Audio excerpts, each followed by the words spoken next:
Olá, alunos! Tudo certinho com vocês? Tudo bem? Estamos aqui para falar da apostila 4, continuação do nosso assunto genética. Estamos agora na página 10, atividade 2, uma adaptação da nossa apostila universitária.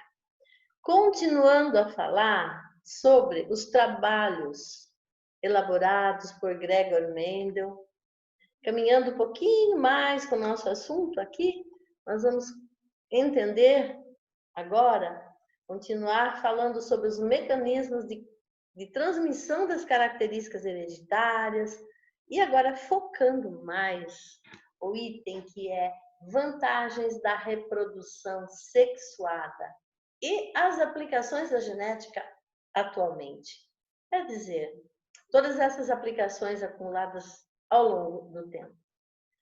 As habilidades, nós vamos discutir as ideias de Mendel sobre fatores hereditários, gametas, segregação e fecundação na transmissão de características hereditárias em diferentes organismos. Então, aqui vocês veem uma imagem aonde atualmente já é possível quebrar a molécula de DNA daquela espécie e inserir uma outra sequência de DNA de uma outra espécie ou da mesma espécie, mas melhorada, uma característica mais vantajosa. Percebam que a biotecnologia é uma ciência que estuda, que avança e que faz grandes progressos na melhoria, no melhoramento das espécies. Então, nós temos rapidamente aqui as aplicações da genética para que vocês possam ver. Melhoramento, aves, gados, animais em gerais e vegetais.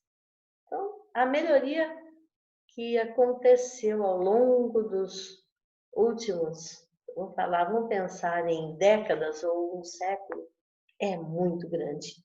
O melhoramento genético é grande. Bom, vamos entrar aqui já no item vantagens da reprodução sexuada. Vamos lá. Reprodução assexuada é aquela onde não ocorre o encontro de gametas. Aquele ser, por si só, ele tem um mecanismo que ele se duplica.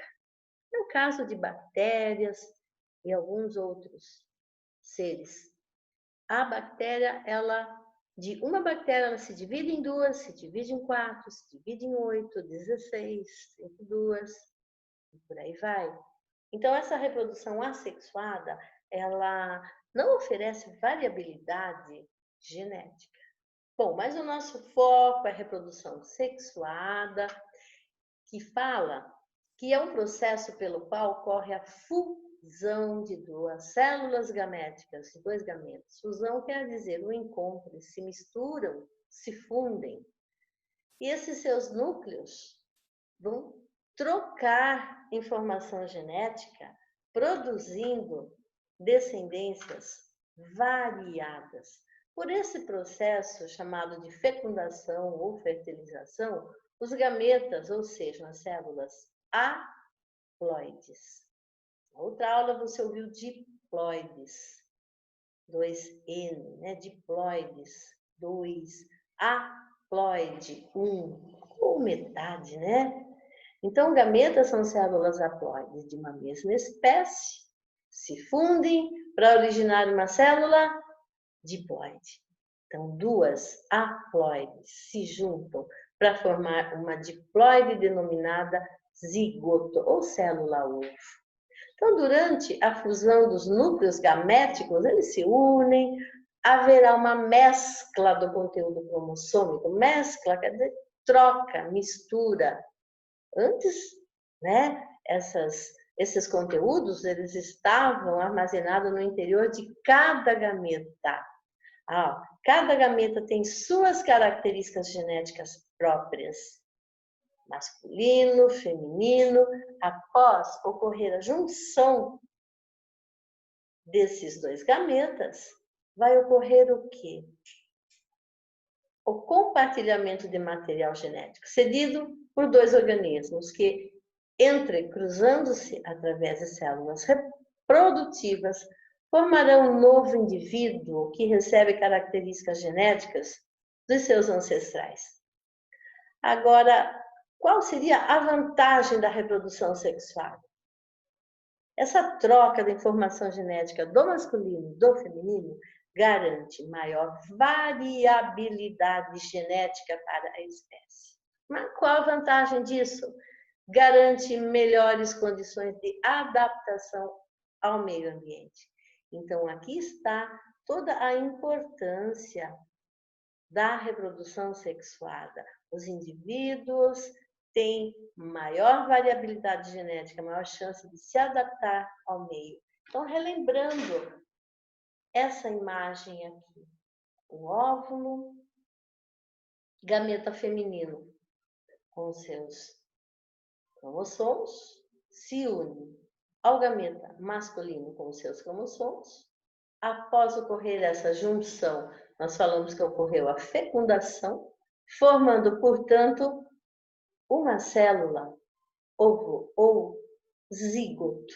A partir daqui, cada um dos 23 cromossomos, vamos falar da espécie humana, 23 cromossomos femininos, 23 cromossomos masculinos, cada um vai se parear com o seu cromossomo homólogo. O número 1, feminino, vai se unir, vai ficar próximo do número 1, masculino. O número 2, o cromossomo homólogo, 2 vai se unir ao cromossomo 2, feminino e masculino estarão juntos. E assim até chegar no 23º par de cromossomos. Após eles se organizarem dentro do zigoto, vai começar uma intensa atividade de reprodução de células. Então, aquele ser inicialmente formado por 2 espermatozoides, um zigoto, vai passar a ter muitas milhares de células para formar um novo ser. E as aplicações da genética hoje? Olha, as aplicações da genética hoje são muitas. O processo de evolução ou de descobertas dentro da genética é muito grande.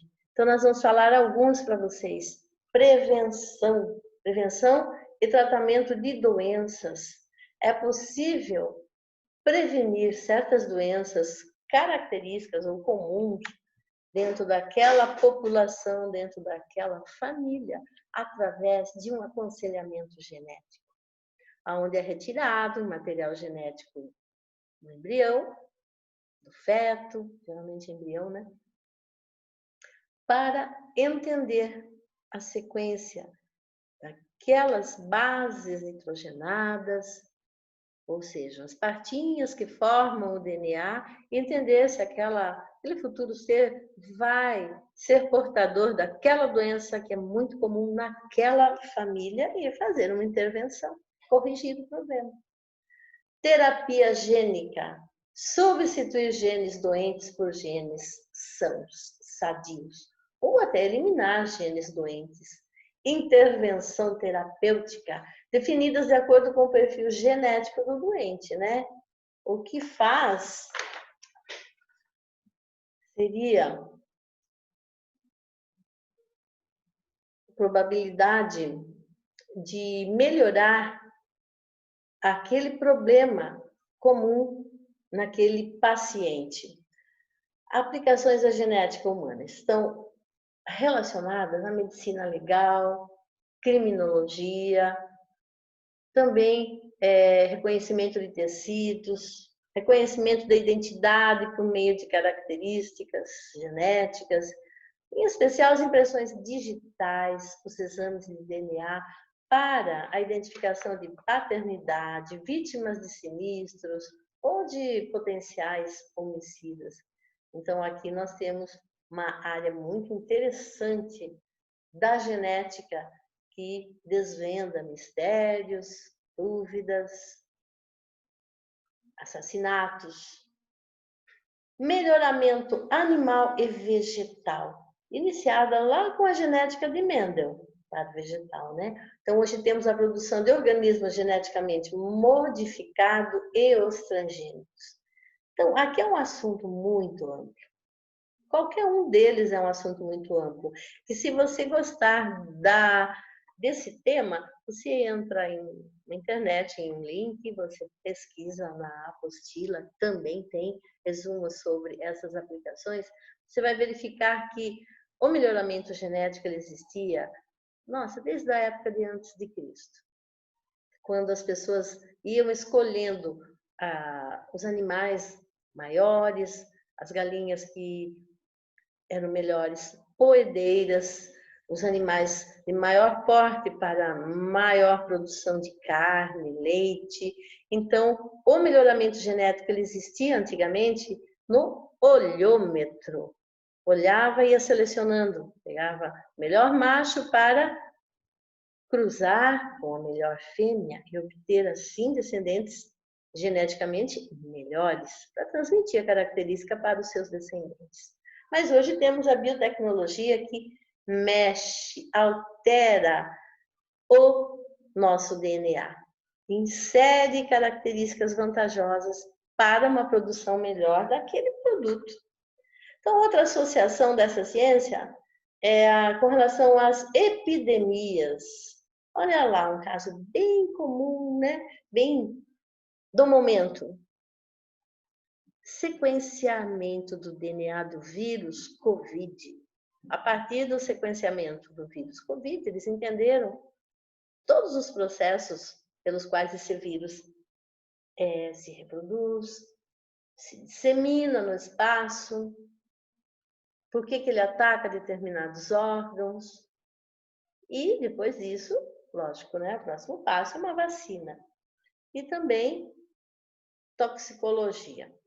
Bom, vamos ver aqui uma atividade, né, minha gente? Você tem aí um teste. O papel da reprodução sexuada na evolução e diversidade das espécies é, dentre outros fatores, o quê? Garantir o aumento da variabilidade genética da espécie, tendo assim melhores condições de adaptação ao ambiente. Garantir a diminuição da variabilidade genética. Ficou ruim, né? Garantir a transmissão de características genéticas de um indivíduo para seus filhos. Ó, aqui está falando de reprodução sexuada. Então, garantir a transmissão de características genéticas do indivíduo para os seus filhos, essa frase ela é correta, mas não se encaixa ao que está pedindo. Papel da reprodução sexuada. Tá? Então, essa C também está fora. Inibir a transmissão da... Nossa, inibir a transmissão. Nada a ver, né? Então, você assinala aquela que mais está de acordo com o nosso slide anterior que mostra as vantagens da reprodução sexual. Bom, vem uma perguntinha aí para você responder. Todos os filhos devem ser parecidos com os seus pais? Devem ser, é o que fala. Devem ser? Sim ou não? Por quê? Aí se justifica.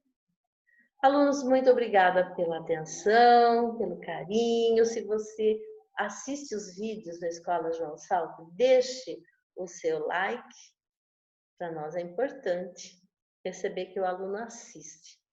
Então, um abração bem grande, até um outro dia, beijos no coração.